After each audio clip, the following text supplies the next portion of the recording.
Please welcome Ignacio with a warm applause. Thank you. Actually, my background is I have a PhD in medieval history, which means that this is going to be probably the first and the last time in your life in which an expert of the Middle Ages will lecture you on innovation. Let me start with this video, which shows you what's happening now in Amazon. This is the robot called the Kiva, which is able to move complete cargoes of Amazon products. Is being dispatched, is being taken by a drone, and then the drone sends over the merchandise to your house. So effectively, you see in this video disruption because you don't need any humans now in all the process. So this is great in theory. However, this means that plenty of jobs are disappearing. So we're going to be talking why technology is accelerating, which are the reasons behind that. Second, which are some of the disruptions we're going to be seeing in different sectors. And third, we're going to be analyzing the impact in jobs. Jobs are going to disappear, jobs are going to be created. What can you do about it? If you look at the market cap of the 10 largest companies in the world, in 2007, only one was a tech company, Microsoft. If you make the calculations today, out of the 10 top companies, 8 are technological companies. The combined market cap is well above the GDP of France, Spain, the UK, Italy, and Germany together. So something is happening here, plenty of value is being created. However, it comes at a cost, as other sectors will disappear. This is the list of the unicorns. As you know, unicorn is a startup that has reached the valuation of $1 billion. 215, they are worth $750 million. And as you can see, there is an acceleration in the number of unicorns in the last 3 years. Why is this happening? This is driven by the Moore's law. As you know, the Moore's law states that every 18 months you're able to double your processing capacity. Now, this means that technology can accelerate and accelerate and accelerate, and this explains the Moore's law, why today you can have disrupting technologies that are coming into the market. Artificial intelligence, we are talking about the autonomous vehicles, autonomous trucks that are already operating cars and trucks without drivers. We are talking about technologies such as blockchain, as well as 3D and 4D printing. Now, all these technologies that I have analyzed in this research I published today, and which is publicly accessible, will have profound consequences in different sectors, which are the ones we're going to be discussing in a minute. Look how many years you needed for different technologies to reach 2/3 of population. 40 years, 20 years. Look what's happening today. Technologies go into 65% of use in just a question of 5 years. That's the reason why the whole technological process is accelerating, and it has a huge impact in the valuation of assets and goods. Now, what about insurance? What happens with insurance is the following. Once you have blockchain technology and you can apply smart contracts, then this means that you will be insuring a good only the time you're going to be using it. You don't need to pay for a whole year of insuring your car, but just the seconds you're going to be using your car. So it has profound consequences. And in the future, through image recognition, you can find out how many years you're going to live. You will no longer be using actuarial tables. There is going to be a big disruption in this sector. Look about the legal sector. What happens if you want to buy a car from me through a smart contract and blockchain? So you say, okay, I want your car, I want your money. You cannot pay the money today, so you tell me, I'm going to be paying you $1,000 per month. Fine. Let's assume on the 3rd month you stop paying me the money. What happens? Immediately the car stops working.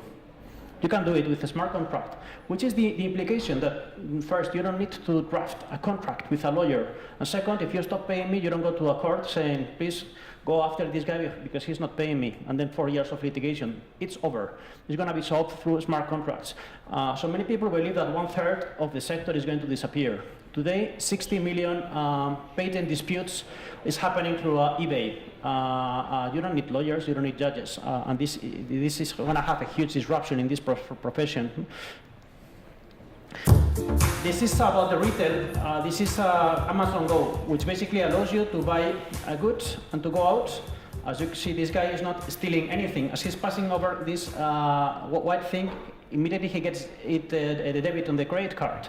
So effectively, you don't need anyone, a cashier in the company. It's great for Amazon. It's great for you. Very convenient. But think about how many people are going to be losing their jobs. This is the number of shops being closed in the States. Normally, shops are being closed whenever there is recessions. 2008. 2017 is a great year in terms of consumption growth, yet you have plenty of closures. Why? Because of e-commerce. Great, e-commerce is going up, but plenty of shops are being closed, and many people, such as you, students, then they lose their jobs because they can no longer work in shops. This is a social consequence of the disruption in this sector. This is Hyperloop. I guess you know this technology of Elon Musk, which allows merchandise and people to be moved at 1,200 kilometers per hour. Now, this technology is starting to be deployed in Dubai.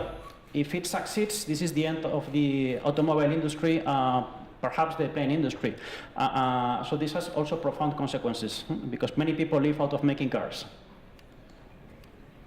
And as you know, today you can apply artificial intelligence so that robots can make very simple tasks. A robot cannot get something from a pocket and show it to you, but they can perform these kind of tasks. What this means is that we will having many more free hours, so the time to consume leisure is going to go up.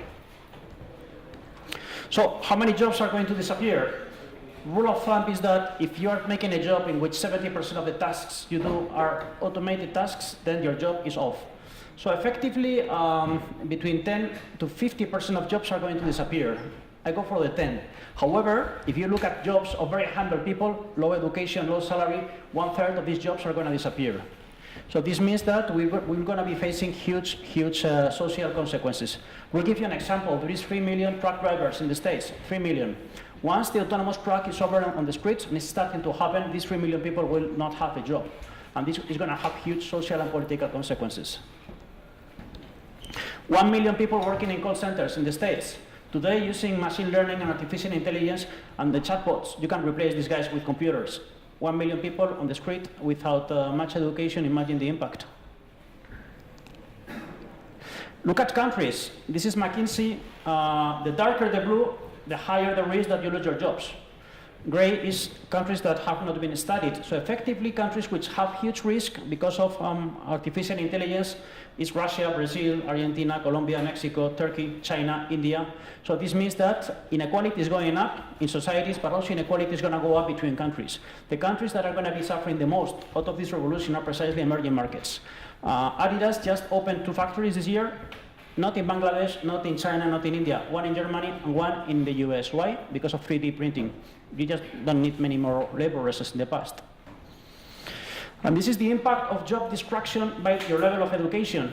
So if you have post-secondary education, you're doing fine. If you are below that, you have a big problem. So as all of us probably are in the good segment, that all of us need to use our brains in trying to think how can we help people who are going to be worst off. The only solution is education.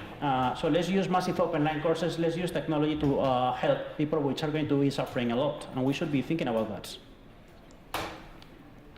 Plenty of jobs are going to be created, plenty of them, and plenty are going to be destroyed. In the long term, I think the ratio is going to be 1-to-1. In the short term, I don't think the ratio is going to be 1-to-1. And that's why we'll be facing very tough years. And populism will go up in these years. When the tractor appeared, 40% of Americans worked in agriculture. They were scared to death, so they began to go into high school. Today, only 2% of Americans work in agriculture, and yet the unemployment rate is 4.3. So we will make it, we'll create new jobs, but in the interim, you can produce plenty of suffering. Which are the good news? The good news is that productivity will come. If productivity comes, then very good news for all of us. We can make much more money as workers, and we can work less hours. And this is going to happen. And I think we are very close to begin to see big increases in productivity, and this has very good economic consequences. Look, if you wanted to buy a dishwasher in 1920, when it appeared, you needed 463 hours of work, 3 months. Today, you need 20 hours. So technology is good. Technology allows you to buy plenty of goods. So I think we should have an optimism view on the future because technology allows us to live better, longer lives, and make more money. However, we must think upon the short term on how to solve the bad issues that will happen in people who are very humble. This is the number of hours we work. We used to work 2,000 hours, now 1,400. So this is going to keep on. We'll have much more spare time. And finally, the difference between chimpanzees and men in DNA is only 1%. They live 25 years, we live 85. If we keep touching DNA, we can become immortal, but then we are starting to play to being God. And I don't know which are going to be the consequences on that, good or bad. At least for the pension industry, it's going to be very bad. And I think that's it. You have a full research in case you want to read it. Thank you very much.